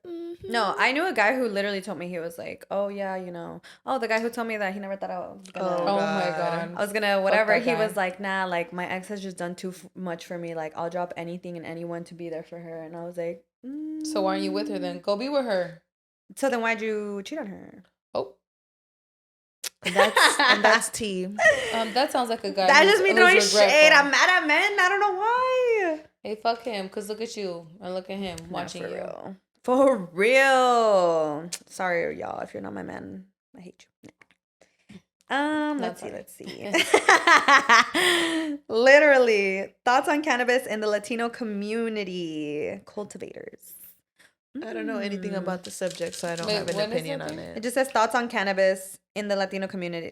Thoughts on cannabis, ? In the Latino community, ? Cultivators, ?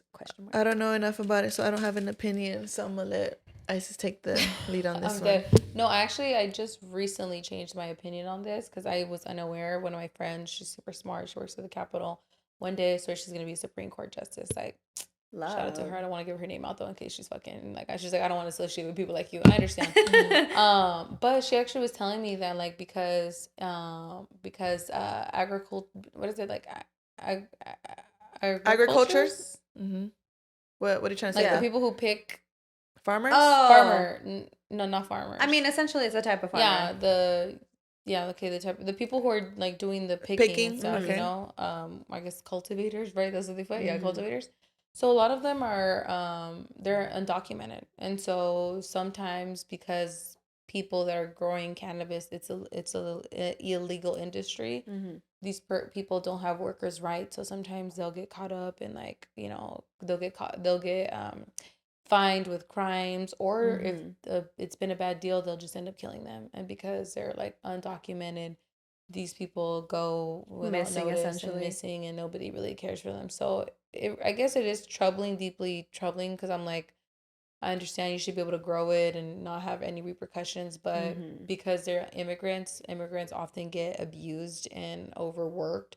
And this is just another industry which is, you know, abusing and exploiting our immigrant population. Yeah, I mean, I think it's one of those things where it's controversial on both sides. Because even like how, you know, for example, Miley Cyrus poses with a huge fucking bag of weed while, you know, young black men are getting targeted and placing shit, you know, by police. But I feel like, I don't know. I didn't know that. Yeah, I didn't know. No, when she told me that, I was literally like, oh fuck, it just made me feel horrible. Yeah, but I mean, it's.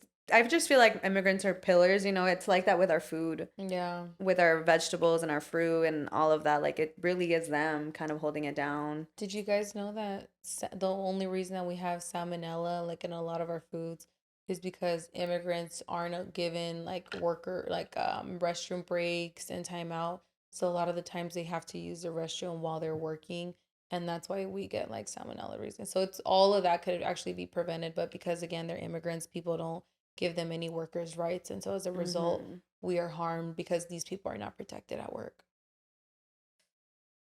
That's really sad. That is so sad. Sometimes I listen to things like this and I'm just like, what are you talking about? Like, we have to give rights to a human being. Like, no, in the more like in like the outside, like a rhetorical, like, how is this even a topic of discussion?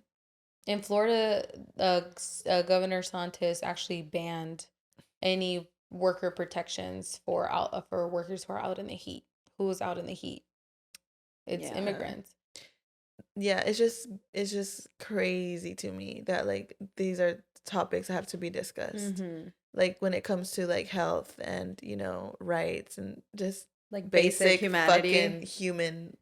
Yeah, I'm just like, what? It's just beyond me. I mean, it's just one of those things where it's like you just have to learn to be more appreciative of the food that's on your table. If you smoke, you know, now kind of keep into consideration like where you can look up where your weed is coming from, who the distributors are, and all that. I feel like that's where people can really make their own research. But it's tough because it's literally everywhere, and it's the whole country, you know, and it's people that really are in these conditions because they were in worse. You know, they came over here because they literally had nothing, and this is still even more than what they had. So I think it's just being appreciative. But at what cost? Yeah. Human lives, yeah. And it's crazy because obviously, I'm sorry, everything is tied back to politics. It is. No, it is. He literally passed a law that banned any protections for like any heat protections for workers who are outside. It's just like, bitch, I'd like to see your ass get in the fucking field one fucking day. Right. I challenge you right fucking now. What's his name? Right. Governor Santos, Ron DeSantis. Yeah, you motherfucker. Go out in the field and do it one fucking day. Actually, do it for a week. And then see how you fucking feel. Bitch. Damn, this shit. Because then I'm like, like it just correlates to everything. Yeah, everything. Like it's like even think about like the reason why I don't want to get too deep, you know, to continue to answer. But even like the reason why we don't have a railroad system is because like Southwest, which I'm about to become an A-lister. I've been flying so much, fuck. But anyways, Southwest, they lobbied so that railroads wouldn't be constructed like across the country so that people would instead take flights. Again, this is like politics. Like people lobby, like lobbyists, not all lobbyists, but a lot of lobbyists. I wouldn't put it in lobby. Well, it is lobbyists, but companies. A lot of these corporations care over profits over people. And soon we'll have an episode talking about the reason for inflation, and it's not what y'all really think. But I mean, it's really just like you said. It ties into everything, even like climate change. Like people don't want to stop eating, and you know, deforestation, all that. It all goes back to some big fucking company destroying something else that's part of, you know, has indigenous people in it, has a whole ecosystem that they just destroy to raise cattle and food for cattle, shit that's fucking irrelevant to feed the masses while the people, you know, even just our phones, like it's everything and it's everywhere. Yeah. So I feel like it's just so tough. And I mean, it's really just being conscious in where you can be. Like you said, like you can't do everything. You can only be you can only spread yourself so much. Yeah. Yeah, that's why a lot of people argue with vegans. They're like, oh, well, you're not really vegan because the people out there in the sun kind of picking your fruit and getting your vegetables, like, that's still exploitation. Yeah. So thanks for bumming us out. I know. But it's things we need to know. Yeah. Yeah. Literally, I just found that out like 2 weeks ago. I'm not lying. Yeah. I was like, fuck. That makes me sad. Let me think. I know, it is really sad. And it's sad because, like, my mom was a cultivator. Like, my mom was working in the field. Like, so a lot of my family did when they first came over here. Yeah, I feel like that's a bit of experience for a lot of Latino families. Yeah. How long did your mom do it for? I think she did it for maybe like a year or 2 years. Oh, wow. Thankfully, not too much. Yeah, thankfully not too much. It's really hard. It's so work on the body. Yeah, she said that she literally would not be able to sit down to use the restroom, that my aunt would have to hold her by the arms and she would then like pee or use the restroom just like that. Like she literally could not sit because she was like on her like squatting for hours.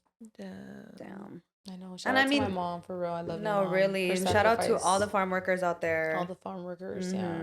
And all the children farm workers, too. No, like, really. For real.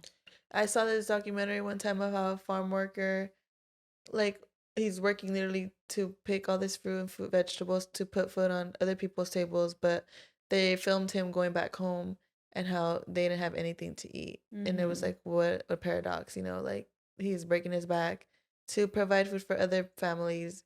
He can't afford to feed his own. And that should just, it was very gut wrenching, to record his two young children thirsty, and they were asking their mom for juice, and like we don't have any, and like I think they were eating like picking like I don't remember, but it was like barely anything, like, and they were just there, kind of like you could see the sadness in like their faces of just like the despair, and I was just like, dude, it's so unfair, like And I feel like it's transferring into the like technology world where like now it's like Amazon workers are getting insanely overworked. They have incredibly dangerous like working conditions. Yeah, working conditions. Like it's just gonna keep morphing as the world keeps advancing, moving forward. Yeah.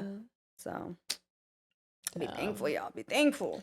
No, genuinely, like if you're listening and you feel like you're not gonna do anything about it or whatever, I think the one thing you can do is just be grateful. Yeah. Like really for what you have, the food that's on your table, the clothes on your back, your comfortable bed, your room you sleep in, your parents that probably pay rent, or just be grateful for I feel like it's so easy to get focused on what we want out of life and what we think we wish we should have, but in reality, not even on some like, oh, people have it worse than you. No, it's just you can choose to be content any day. You can choose to feel fulfilled and happy any day. That's a state of being. It's not reflective of what you have in your life. And genuinely listening to stories like this always like humbles me, always makes me feel like I am extremely blessed, extremely fucking blessed. Like that's why I feel like my number one thing in my life has always just been like to feel like at peace.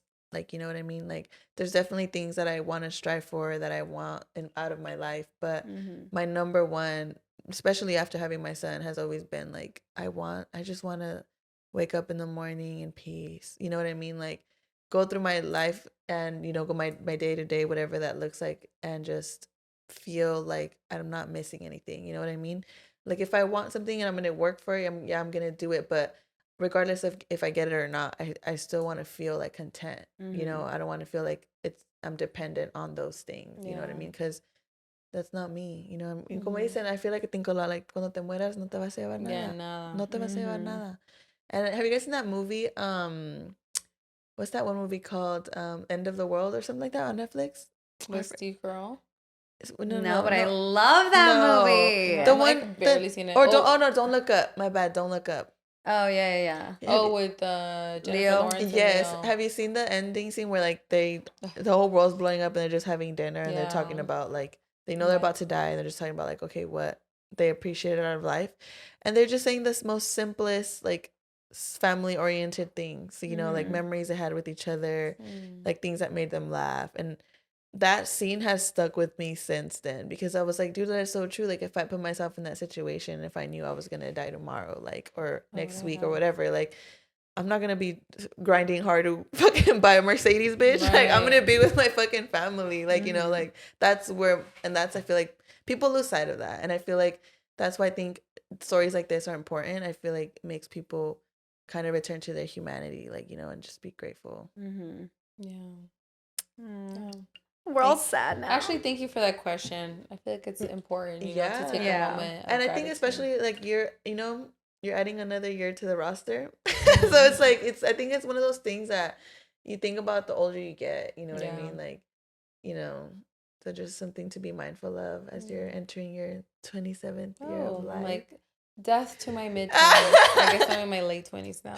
But... No, literally. That's how I felt when I turned 26. Labor better than never. Like, fuck, I knew aging happened to people, but personally, I didn't think it was going to happen to me. I'm telling you, when I saw that fucking wrinkle right here, because I be sleeping on the side, I'm like, I'm never going to sleep on my side. The next morning, all fucking aplastada and shit. I was like, oh. No, tomorrow. I'm going to go ahead and do my skincare to routine tonight. The full skincare? The full, because lately I've just been putting some rose water, maybe a toner, nothing hydrating. And, 27 looks a lot different than 25. I like lying about my age because I think it's funny, but I feel like, especially in the past few months, I don't know if it's just because I've been treating my body a little bit more intensely, but I feel like I've noticed a lot of changes that I really like. Mm-hmm. So I have been trying to be Grateful? yes, yeah, not grateful, just more accepting of how my body's changing and how my brain is changing, and kind of letting the person that was die and kind of embodying this new one without really thinking of my age, just of the journey that got me here. The maturity. Yeah, more so that, because I can be aware that obviously I'm gonna age, but if I don't think about my age, then it doesn't really matter. It's just more of whatever lessons I picked up along the way. Because time's not real, y'all.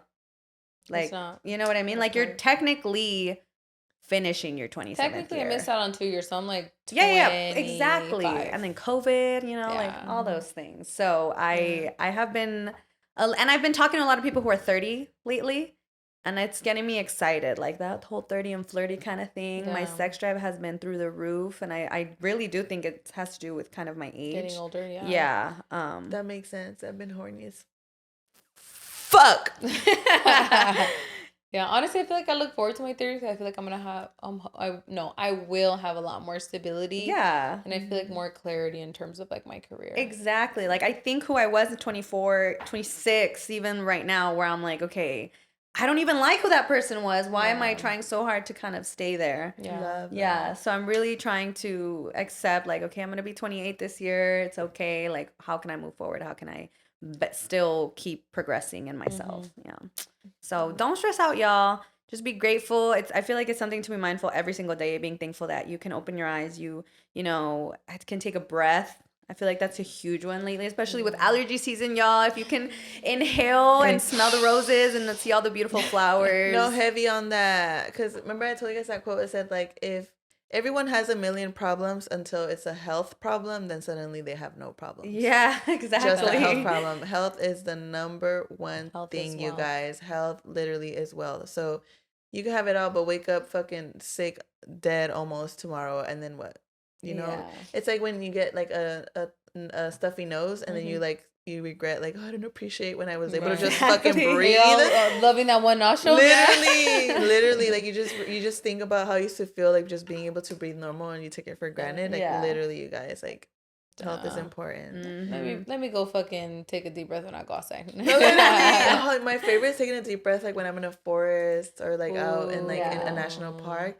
That's the air just feels so like clean. Like it just comes in like easily, and I'm just like, wow.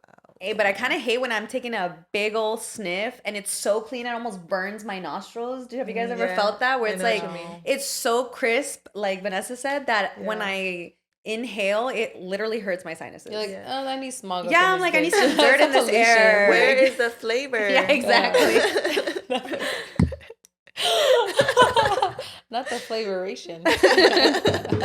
All right, guys. I think on that note, we are going to end today's episode. Besties, thank you so much for joining us on this special episode for Ice's birthday. Oh. Once we again, were gonna have the episode anyways.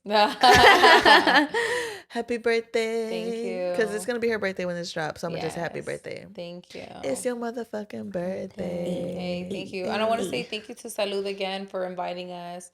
Really grateful for you and your team. And you know, if I have one piece of advice to give to anyone, if y'all are wondering any wisdom, I don't have much, but I would say live your life live based on what makes you happy, not on the expectations of others. Life is so much shorter than what we think. When I look back, even last year or 25 or 23, I'm like, how I feel like I was just 23. I feel like I was just 21. So really be grateful, know that life is short, and because it's so short, you should do the things that make you so happy, so long as it also brings you benefit. And if you don't know what makes you happy, that's the exciting part, because your world is your oyster. There's a million things that could be it, and follow your curiosity. Make a list of what you're interested in, or you would think you'd be interested in. Just go for it. Just go for it. Try it. Take classes, anything just to get you closer. And if it doesn't work out, go to the next one on your list. Just try things out. Eventually something will stick. I I want to snap my fingers to that. But happy birthday, Isis. Comment down below telling Isis happy birthday. We're going to post her Venmo so you guys can send her money. And you guys tune into the Patreon because we might share some ratchet birthday stories. Yeah. So, I got many. I'm going to tell you that ratchet right now. Happy birthday story. Oh, God. So. And tune in for the Patreon because I'm going to be posting for Isis. Well, this isn't too... I'm not going to tell you when the party is, but when the party does come, check out the Patreon because I'm going to be posting hella. Just to let y'all know, I'm going to be wearing one of my wedding dresses because that shit's cute as fuck and I have to rewear it. I don't give a fuck. Yeah. I told her she has to, by the way, guys. Yeah. I showed it to her. She approved. But it's going to be a lot of fun. And regardless, I hope you have the most wonderful day because I know it's coming out on her birthday, but it's on Wednesday. But I really hope you have a beautiful time. And I love you so much. Thank you for being part of this podcast. I'm excited to see where 28 Isis is. We'll have another recurring episode next year. So tune in, guys. Go ahead and put your shit. Follow me on all things Isis. And if y'all really motherfucking fuck with me, y'all can send me a little something on Venmo. IEZ, because I easily take your money. IEEZY, real ones only. Buy the birthday girl a shot. Yes. And you can find me at Steph Scott Milk on all platforms. And you can find me at bloomingvc.vic. Thank you, besties, so much. Don't forget to like, comment, and subscribe. And share this video with everyone that you love. Bye. Bye.